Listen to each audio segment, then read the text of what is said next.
Maka sesungguhnya Allah telah mengutuskan Nabi kita Shallallahu Alaihi Wasallam pada waktu kekosongan dari rasul-rasul.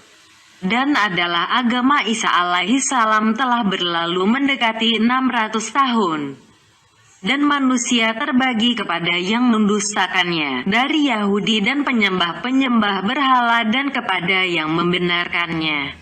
Dan fasik telah berkembang di antara mereka, sebagaimana telah berkembang pada masa kita sekarang. Dan orang-orang kafir itu dihadapkan dengan cabang-cabang agama, dan harta-harta itu berada dalam tangan orang-orang yang mendustakan dan yang membenarkannya. Adapun orang-orang yang mendustakannya, maka mereka itu adalah melakukan muamalah perniagaan dengan bukan agama Isa alaihi salam.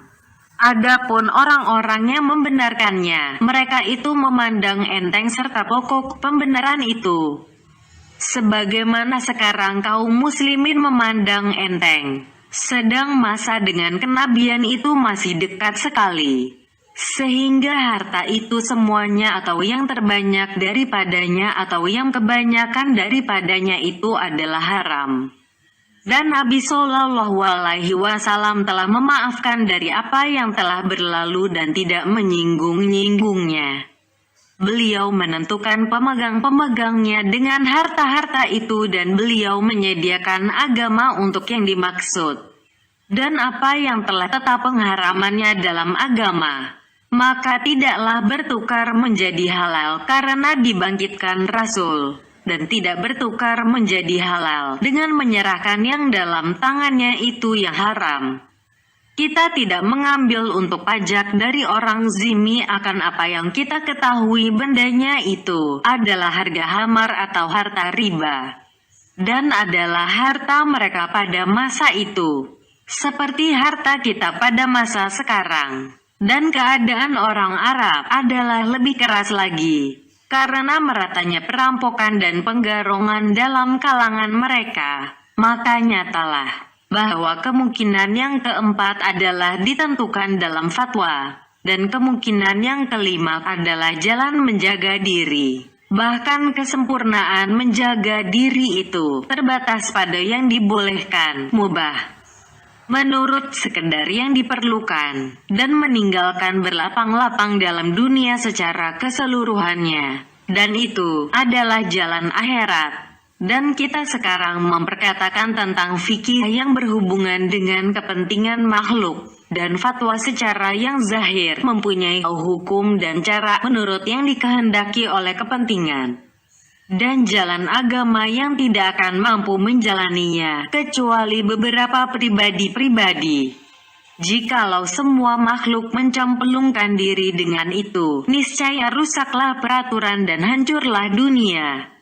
Karena yang demikian itu adalah tuntutan kerajaan besar di akhirat. Jikalau semua makhluk melaksanakan tuntutan kerajaan dunia dan meninggalkan segala pekerjaan yang hina dan perusahaan yang rendah, niscaya rusaklah peraturan. Kemudian rusak pula kerajaan itu dengan rusaknya peraturan tadi.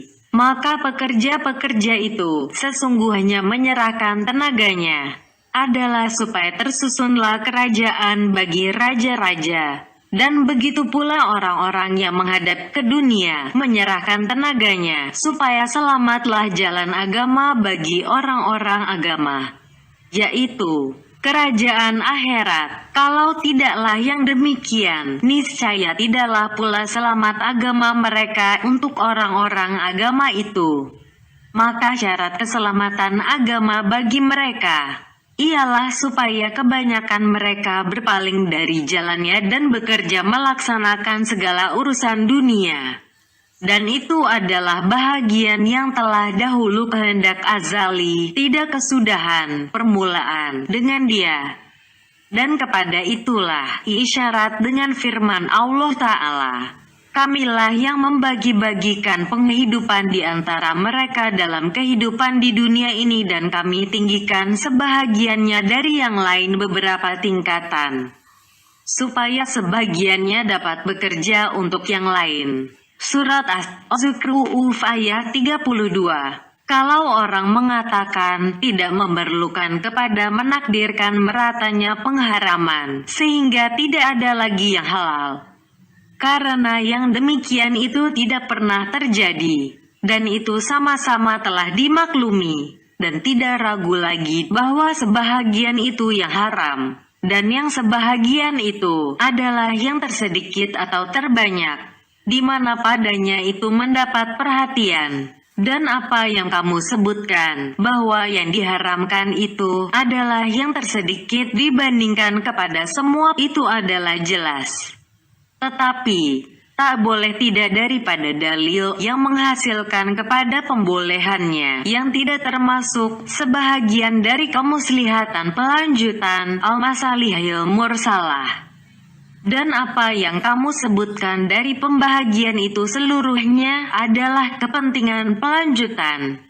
Maka tak boleh tidak baginya dari dalil yang menentukan di mana kepentingan pelanjutan itu dilogikakan kepada dalil tersebut, sehingga dalil itu diterima dengan kesepakatan ittifaq. Karena sebahagian ulama tidak menerima kepentingan pelanjutan itu, maka aku menjawab, kalau diterima bahwa yang haram itu adalah yang tersedikit, maka memadailah bagi kita masa Rasulullah Shallallahu Alaihi Wasallam dan para sahabat menjadi dalil, serta adanya riba, pencurian, pengambilan harta orang secara diam-diam dan penggarongan. Dan kalau diumpamakan ada suatu masa di mana yang terbanyak ialah yang haram, maka halal juga memperolehnya. Dalilnya adalah 3 perkara. Dalil pertama, pembahagian yang telah kita bataskan itu dan telah kita batalkan daripadanya. 4. Dan kita tetapkan bahagian kelima. Maka yang demikian itu apabila berlaku mengenai apabila seluruhnya itu haram, niscaya adalah lebih layak apabila yang haram itu terbanyak atau tersedikit. Dan perkataan dari orang yang mengatakan itu adalah kepentingan pelanjutan adalah kelemahan pikiran. Karena yang demikian itu sesungguhnya ia berhayal dari khayalannya tentang hal-hal yang penuh sangkaan belaka.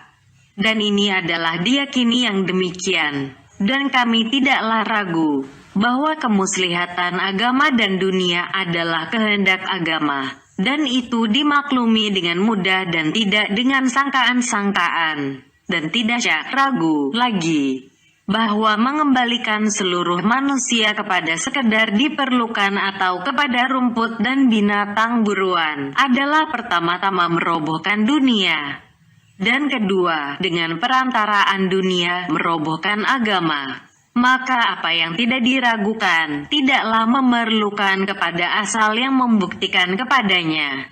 Dan yang disaksikan ialah atas khayalan-khayalan yang penuh dengan sangkaan, yang berhubungan dengan perseorangan dari orang-orang. Dalil kedua, bahwa diberikan alasan dengan logika yang menguraikan, yang mengembalikan kepada pokok, di mana para ahli fikih yang menyukai dengan logika sebahagian kias juz'i menyetujuinya. Dan kalau bahagian-bahagian al-juz'iyat itu dipandang tidak berarti pada orang-orang yang memperbolehkannya dibandingkan kepada contoh yang telah kami sebutkan dahulu dari hal keseluruhan yang menjadi pentingnya Nabi kalau sekiranya diutuskan pada zaman di mana haram telah merata padanya, sehingga jikalau dijalankan hukum yang lain, niscaya robohlah dunia. Kias logika yang menguraikan yang bersifat bahagian, yaitu telah bertentangan pokok dan yang biasa galib mengenai yang terputus padanya tanda-tanda yang menentukan dari hal-hal yang tidak terbataskan. Maka dihukumkanlah dengan yang pokok, tidak dengan yang biasa galib, karena mengiaskan kepada debu jalan, kendi wanita Nasrani dan bejana orang-orang musyrik. Dan yang demikian itu telah kita buktikan dahulu dengan perbuatan para sahabat.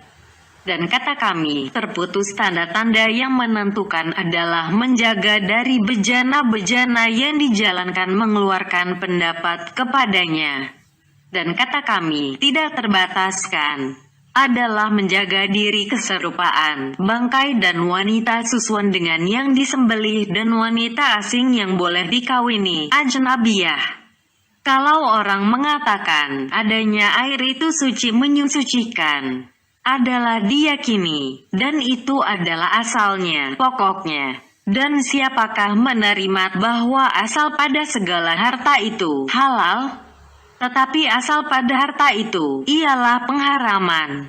Maka kami menjawab bahwa segala keadaan yang tidak diharamkan karena sesuatu sifat pada zatnya, sebagaimana haramnya hamar dan babi, maka dijadikanlah kepada suatu sifat yang tersedia untuk menerima muamalah perniagaan dengan rela merelakan, sebagaimana dijadikan air tersedia untuk wudhu.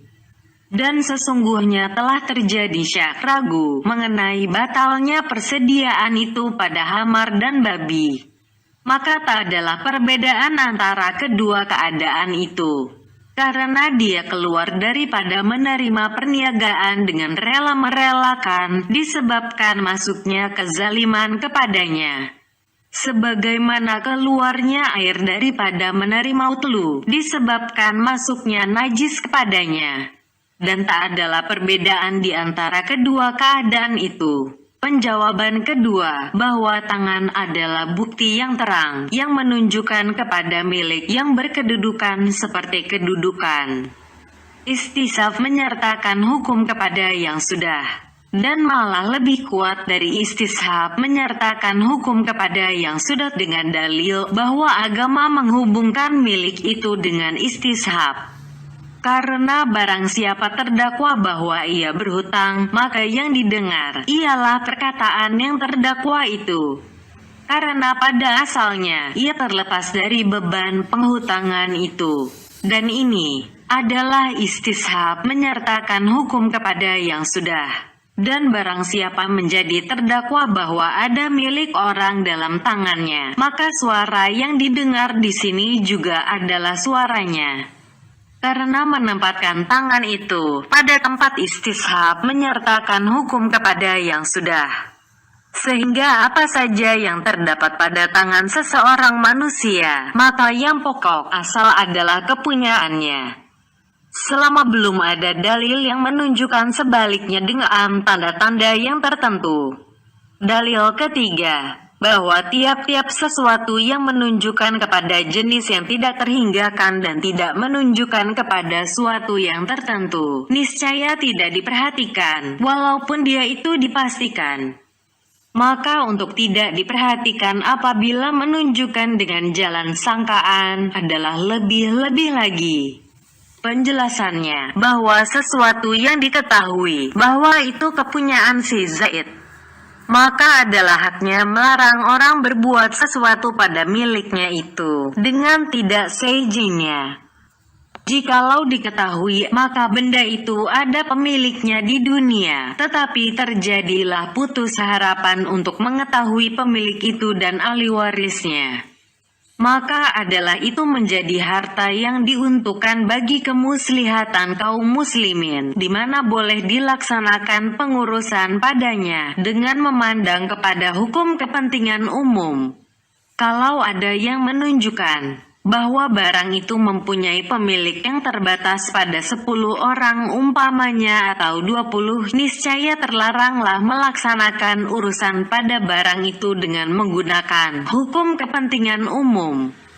Maka yang diragukan tentang adakah barang itu mempunyai pemilik lain selain yang memegangnya atau tidak, tidaklah melebihi dari yang telah diyakini dengan pasti bahwa barang itu mempunyai pemilik, tetapi tidak dikenal dirinya pemilik itu, maka hendaklah diperbolehkan melakukan urusan pada barang itu untuk kepentingan umum, dan kepentingan umum itu ialah apa yang telah kami sebutkan dahulu pada bahagian yang 5. Maka adalah asal itu menjadi saksi baginya. Betapa tidak, tiap-tiap harta yang hilang, yang ketiadaan pemiliknya, maka dipergunakan oleh sultan kepada kepentingan umum. Dan setengah dari kepentingan umum itu ialah untuk orang-orang miskin dan lainnya. Maka kalau diserahkan untuk menggunakannya kepada seorang miskin, niscaya barang tersebut menjadi milik dari orang miskin itu. Dan berlakulah penggunaannya pada barang itu. Kalau ada yang mencuri barang tersebut dari si miskin tadi, niscaya tangan si pencuri itu dihukum potong. Maka bagaimanakah berlaku urusan itu pada milik orang lain? Tentu tidaklah yang demikian itu. Selain karena kita telah menetapkan bahwa kepentingan umum menghendaki untuk berpindahnya hak milik kepada si miskin tersebut dan halallah barang itu baginya. Maka kita telah menghukumkan dengan apa yang diwajibkan oleh kepentingan umum itu. Kalau orang mengatakan itu adalah tertentu dengan pengurusan, di mana padanya sultan, penguasa, maka kami menjawab bahwa sultan tidak diperbolehkan baginya pengurusan mengenai milik orang lain dengan tidak seizinnya, di mana tidak ada sebab bagi sultan untuk mengurusinya. Selain dari kepentingan umum, yaitu kalau barang itu ditinggalkan begitu saja, niscaya hilang. Maka barang itu bolak-balik antara disia-siakan dan diserahkan kepada suatu kepentingan. Dan menyerahkan kepada sesuatu kepentingan adalah lebih mengandung kemuslihatan daripada menyia-nyiakan. Maka kembalilah tanggung jawabnya ke pundak sultan. Dan kemuslihatan tentang sesuatu yang diragukan padanya dan tidak diketahui pengharamannya ialah ditetapkan pada sesuatu itu dengan penunjukan tangan yang memegang barang tersebut, dan dibiarkan atas tanggung jawab yang mempunyai tangan kekuasaan padanya, karena mencabut dari tangan kekuasaan yang memegangnya dengan alasan syakwa sangka dan memberatkan mereka menggunakan sekedar yang perlu saja adalah membawa kepada kemelaratan yang telah kami sebutkan dahulu. Segi-segi kemuslihatan umum itu berlain-lainan. Karena sultan itu sekali memandang bahwa kemuslihatan itu meminta supaya ia membangun dengan harta itu jembatan.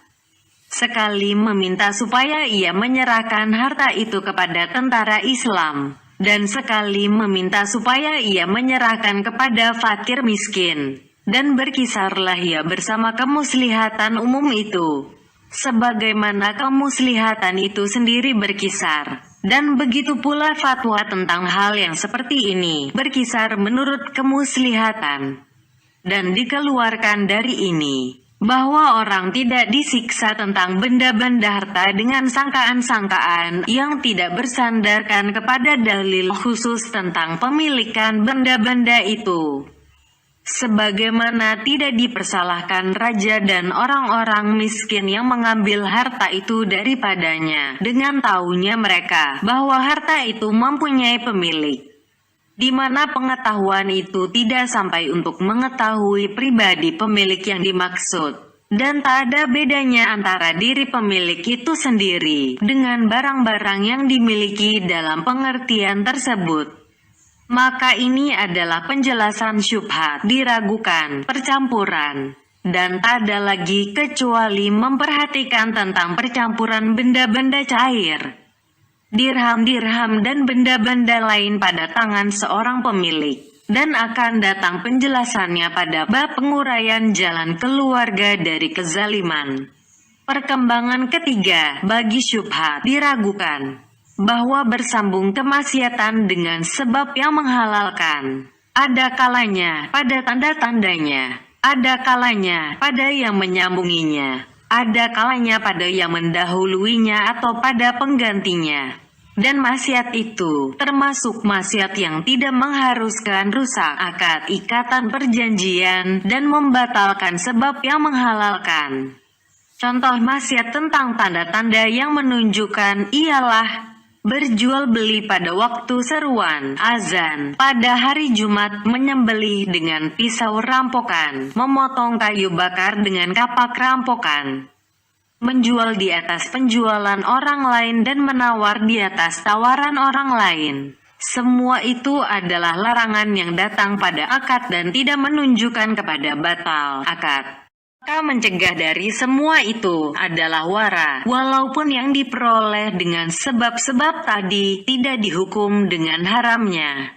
Dan menamakan yang semacam tersebut tadi dengan syubhat, diragukan, adalah secara tidak diperkirakan benar, secara tasamuh. Karena syubhat, diragukan itu pada biasanya ditujukan untuk kehendak keserupaan dan kebodohan.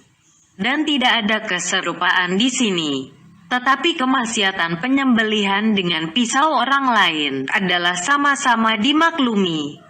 Dan halalnya penyembelihan itu juga sama-sama dimaklumi. Tetapi kadang-kadang diambil kata-kata syubhat, diragukan itu dari musyabah, serupa menyerupakan, dan memperoleh hasil dari hal-hal yang tersebut itu adalah makruh.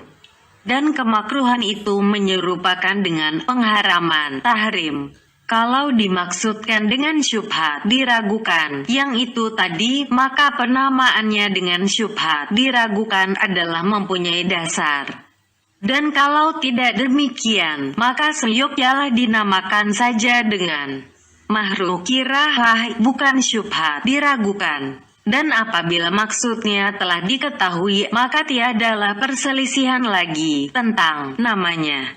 Karena adat kebiasaan ahli fikih al-fuqaha ialah tidak memperhitungkan benar tentang penamaan-penamaan al-itlaqat. Kemudian, ketahuilah bahwa kemakruhan itu mempunyai 3 tingkat. Yang pertama daripadanya, mendekati kepada yang haram. Dan wara daripadanya adalah penting. Dan yang penghabisan daripadanya, berpenghabisan kepada semacam yang bersangatan, yang hampir-hampir menghubungi dengan wara orang-orang was-was. Dan di antara yang dua itu, adalah tengah-tengah yang menarik kepada 2 tepi tadi. Maka kemakruhan memakan binatang buruan dari anjing rampokan adalah lebih berat dari hewan sembelihan dengan pisau rampokan, atau yang ditangkap dengan panah rampokan, karena anjing itu mempunyai usaha. Dan berbeda pendapat ulama mengenai yang diperoleh anjing buruan itu untuk pemilik anjing atau untuk pemburu yang memakai anjing rampokan tadi. Dan menyambung dengan itu, kesyubhatan, keraguan, bibit yang ditanam pada tanah rampokan. Karena tanaman itu adalah untuk pemilik bibit, tetapi padanya terdapat syubhat, diragukan. Kalau kita akui hak menahan bagi pemilik tanah pada tanaman itu, niscaya adalah seperti harga yang haram. Tetapi yang lebih sesuai menurut logika, bahwa tidak diakui hak menahan itu. Seperti jikalau ia menumbuk pada tempat tumbukan tepung rampokan dan menangkap burung dengan jaring rampokan.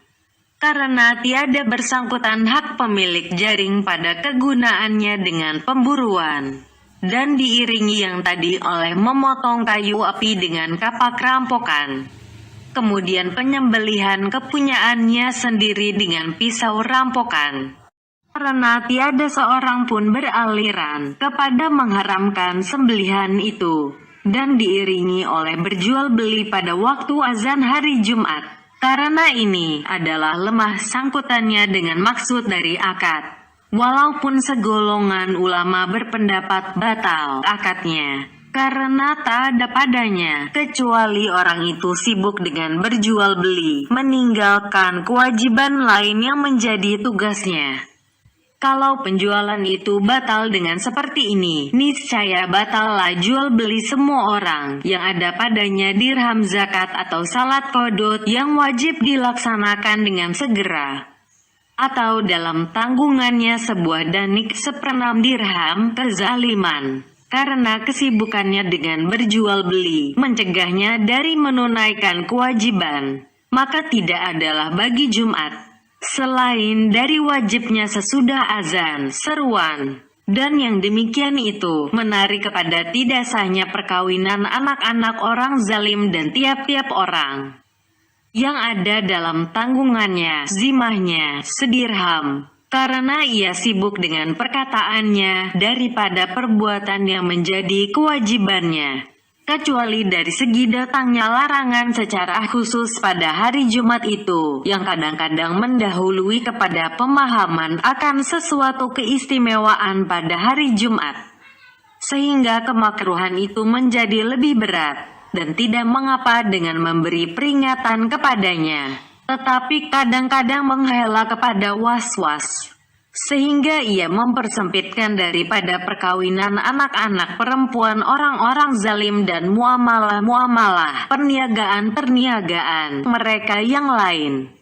Diceritakan dari sebahagian mereka, bahwa ia membeli sesuatu dan seorang laki-laki. Lalu ia mendengar kemudian, bahwa laki-laki tersebut membelinya dahulu pada hari Jumat. Maka dikembalikannya barang tersebut, karena takut adanya barang itu dari apa yang dibelinya pada waktu azan. Ini adalah terlalu bersangatan, karena ia mengembalikan dengan ragu. Sangkaan yang seperti ini tentang penilaian larangan-larangan atau yang batal-batal tidaklah terputus pada hari Sabtu dan hari-hari yang lain juga. Dan wara menjaga diri itu adalah baik, dan bersangkutan padanya adalah lebih baik. Tetapi sampai kepada batas yang dimaklumi, Nabi Shallallahu Alaihi Wasallam bersabda, binasalah orang-orang yang berlebih-lebihan pada memilih nafsunya. Maka hendaklah menjaga diri dari berlebih-lebihan yang seperti itu. Karena walaupun tidak mendatangkan kemelaratan kepada orang yang bersifat demikian, tetapi mungkin mendatangkan persangkaan kepada orang lain bahwa keadaan yang seperti itu adalah penting. Kemudian, ia sendiri lemah dari keadaan yang lebih mudah dari itu. Maka ia meninggalkan pokok menjaga diri. Dan itu adalah tempat sandaran kebanyakan manusia pada zaman kita ini.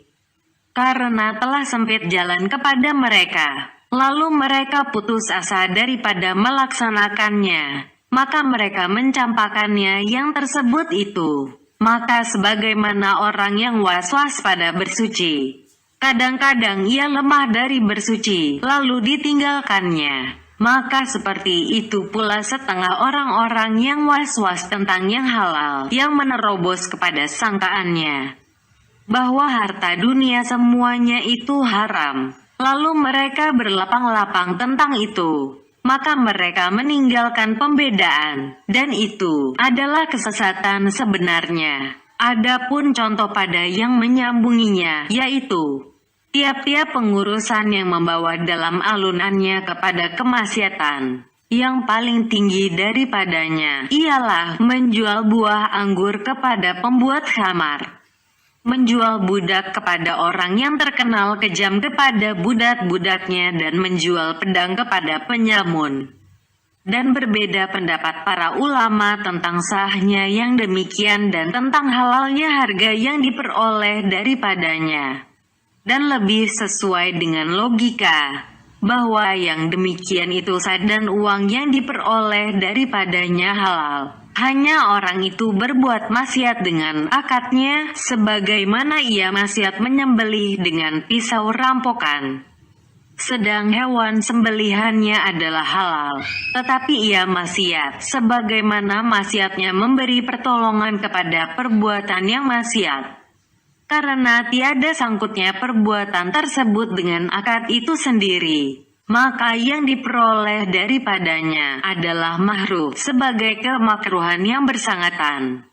Dan tidaklah ia itu haram. Dan diiringi yang tadi pada tingkatan oleh menjual buah anggur kepada orang yang meminum khamar dan ia bukan pembuat khamar. Dan menjual pedang kepada orang yang berperang dan juga berbuat zalim. Karena kemungkinan itu telah bertentangan. Orang-orang terdahulu, salaf, memandang makruh penjualan pedang pada waktu kekacauan karena ditakuti akan dibeli orang zalim. Maka ini adalah menjaga diri di atas yang pertama tadi, dan kemakruhan padanya adalah lebih ringan. dan diiringi oleh yang lebih bersangatan lagi dan hampir menghubungi dengan was-was, yaitu kata suatu golongan bahwa tidak diperbolehkan bermuamalah perniagaan dengan kaum tani dengan menjual alat-alat pertanian, karena mereka mendapat pertolongan dengan alat-alat tersebut kepada membajak, dan mereka menjual makanan yang diperolehnya kepada orang-orang zalim, dan tidak dijual kepada para petani itu lembu, tanah dan alat-alat pertanian. Itu adalah menjaga diri orang-orang was-was, karena menarik kepada tidak dijual kepada orang tani akan makanan, karena ia memperoleh kekuatan dengan makanan itu kepada bertani, dan tidak diberi minum dari air umum karena yang demikian itu. Dan berkesudahan ini kepada batas berlebih-lebihan memiliki hawa nafsu yang dilarang, dan tiap-tiap yang menuju kepada sesuatu dengan maksud kebajikan, niscaya tidak dapat tidak untuk berlebih-lebihan kalau tidak dicela oleh ilmu yang sebenarnya. Kadang-kadang ia tampil kepada sesuatu yang menjadi bid'ah yang diada-adakan dalam agama, supaya manusia mendapat melarat sesudahnya dengan bid'ah yang diada-adakan itu. Dan ia menyangka bahwa ia telah berbuat dengan kebajikan. Dan karena inilah, Nabi Shallallahu Alaihi Wasallam bersabda, kelebihan orang yang berilmu terhadap orang yang beribadah adalah seperti kelebihanku terhadap orang laki-laki yang terendah dari para sahabatku. Orang-orang yang berbuat berlebih-lebihan pada nafsu itu adalah orang-orang yang ditakuti berada sebahagian dari orang-orang yang dikatakan orang-orang yang terbuang saja usahanya dalam kehidupan dunia, sedangkan mereka mengira bahwa mereka melakukan usaha-usaha yang baik. Surat 18 Al-Kahfi ayat 104. Kesimpulannya, tiada seyogyanya bagi manusia menghabiskan waktunya dengan menjaga diri yang halus-halus, kecuali dengan berhadapan orang yang berilmu yang mengerti benar.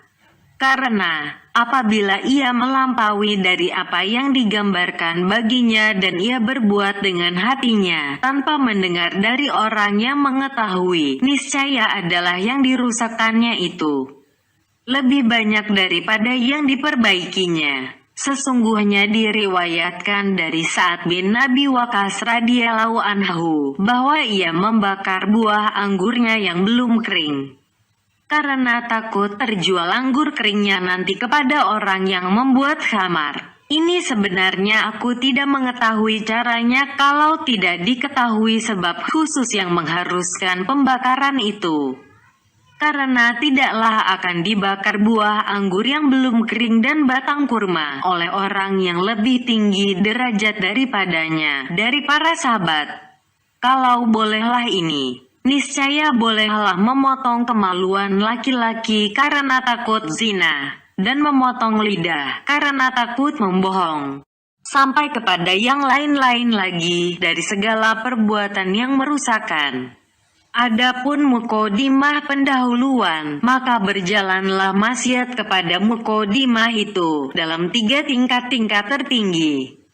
Yang bersangatan makruh padanya ialah yang masih tinggal bekasnya pada yang memperolehnya, seperti memakan dari daging kambing yang beri umpan dengan umpan rampokan, atau digembalakan pada tempat penggembalaan haram.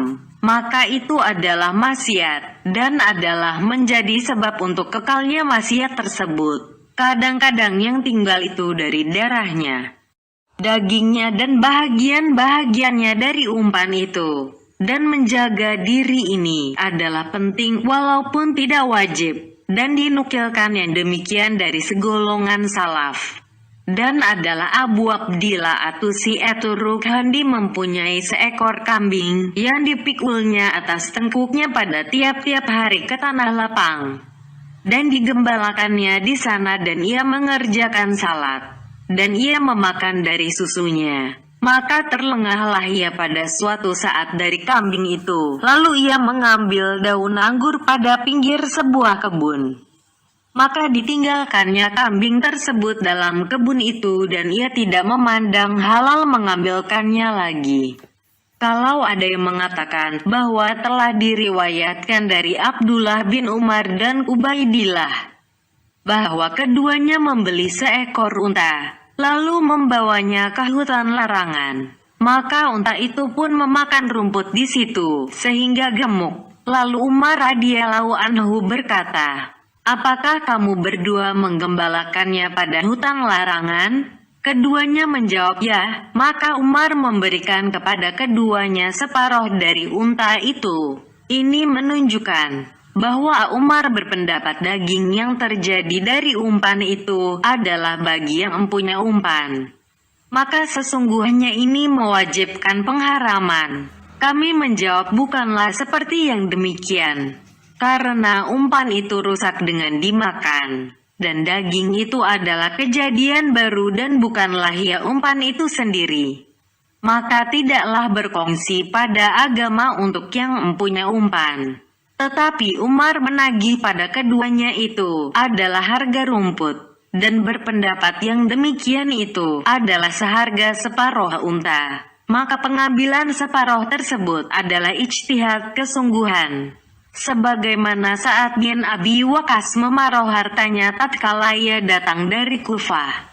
Dan begitu pula Abu Hurairah radhiyallahu anhu memarau harta karena berpendapat bahwa semuanya itu bukan menjadi hak yang bekerja, dan berpendapat separuh daripadanya mencukupi atas hak pekerjaan mereka, dan ditentukannya dengan separuh berdasarkan ijtihad kesungguhan. Tingkat tengah, yaitu apa yang dinukilkan dari Bishr bin Al-Hajj tentang ia menolak dari air minuman yang dialirkan dalam sungai yang digali oleh orang-orang zalim. Karena sungai itu yang menyampaikan air kepadanya, dan telah mendurhakai Allah dengan penggaliannya. Dan sebahagian yang lain menolak buah anggur yang batangnya disirami dengan air yang mengalir dalam sungai yang digali dengan kezaliman. Dan ini adalah lebih tinggi dari yang tersebut dan lebih bersangatan tentang menjaga diri. Yang lain menolak dari meminum dari perusahaan-perusahaan sultan, penguasa pada jalan-jalan. Dan yang lebih tinggi dari itu lagi ialah Zinnun menolak makan yang halal yang disampaikan kepadanya dengan tangan penjaga penjara. Dan ia mengatakan, sesungguhnya makanan itu telah sampai kepadaku dari tangan orang zalim. Dan derajat dari tingkat-tingkat ini tidaklah terhingga adanya. Tingkat ketiga, yaitu yang mendekat kepada waswas dan berlebih-lebihan, di mana ia menolak barang halal yang sampai kepadanya dengan perantaraan tangan orang yang berbuat maksiat kepada Allah dengan zina atau menuduh orang berzina, al-qazaf. Dan tidaklah itu seperti kalau ia berbuat maksiat dengan memakan yang haram, karena yang menyampaikan itu kekuatannya yang diperoleh itu dari makanan yang haram. Sedang zina dan menuduh orang berzina tidaklah menimbulkan kekuatan yang memperoleh pertolongan dengan kekuatan itu untuk terbawa kepada sesuatu perbuatan. Tetapi menolak daripada mengambil barang yang halal yang disampaikan oleh tangan seorang kafir adalah waswas. Lain halnya dengan memakan yang haram. Karena kekufuran itu tidak adalah sangkutannya dengan membawa makanan dan ditarik oleh yang tersebut kepada tidak akan diambil dari tangan orang yang berbuat maksiat kepada Allah. Walaupun maksiat itu cacian atau membohong, dan itu adalah penghabisan melewati batas dan berlebih-lebihan, maka hendaklah ditentukan hinggannya akan apa yang dikenal dari kewaraan Zinnun dan Bishr dengan kemaksiatan tentang sebab yang menyampaikan seperti sungai dan kekuatan tangan yang diperoleh faedahnya dengan makanan haram. Jikalau sekiranya ia menolak minum dari kendi lantaran pembuat tembikar yang membuat kendi itu telah berbuat maksiat pada suatu hari kepada Allah dengan memukul orang atau memakinya, maka ini adalah waswas namanya. Jikalau ia menolak dari daging kambing yang dibawa oleh orang yang memakan yang haram, maka ini adalah lebih jauh lagi dari tangan penjaga penjara itu. Karena makanan itu adalah dibawa oleh kekuatan penjaga penjara, sedang kambing itu berjalan sendiri. Dan yang membawanya hanya melarang kambing itu berjalan ke jalan lain saja. Maka ini adalah mendekati kepada was-was. Maka perhatikanlah bagaimana kita tingkatkan setingkat demi setingkat menerangkan apa yang mendorong kepadanya segala hal keadaan itu. Dan ketahuilah bahwa semua yang tersebut tadi adalah di luar dari fatwa ulama zahir. Fatwa ahli fikih itu hanya tertentu pada tingkat pertama yang mungkin membebankan manusia awam kepadanya. Dan jikalau mereka berkumpul kepadanya, niscaya dunia itu tidak akan roboh. Lain halnya kepada yang lebih dari itu. Dari menjaga diri orang-orang mutakin artinya ia meninggalkan sesuatu yang tak ada apa-apa padanya, karena takut kepada sesuatu yang ada apa-apanya dan orang-orang soleh. Dan fatwanya pada ini ialah yang dikatakan Nabi Shallallahu Alaihi Wasallam kepada Wabisyah ketika beliau bersabda, mintalah fatwa pada hatimu, walaupun mereka telah memberi fatwa kepadamu. Telah memberi fatwa kepadamu dan telah memberi fatwa kepadamu. Dan itu diketahui karena Nabi Shallallahu Alaihi Wasallam bersabda, dosa itu adalah penyakit hati. Dan tiap-tiap yang terguris dalam dada seorang murid dari sebab-sebab yang tersebut, maka kalau ditempuhnya juga serta penyakit hati, niscaya ia memperoleh kemelaratan. Dan menganiaya hatinya sekedar penyakit yang diperolehnya. Bahkan kalau ditempuhnya kepada yang haram pada ilmu Allah, sedang ia sendiri menyangkanya halal, niscaya tidak membekaslah yang demikian pada kekesatan hatinya. Kalau ditempuhnya sesuatu yang halal menurut fatwa ulama zahir, tetapi ia memperoleh penyakit pada hatinya, maka yang demikian itu mendatangkan kemelaratan kepadanya. Sesungguhnya apa yang telah kami sebutkan tentang larangan daripada berlebih-lebihan adalah kami maksudkan bahwa hati yang bersih dan sederhana, yaitu yang tidak memperoleh penyakit pada hal-hal yang seperti itu.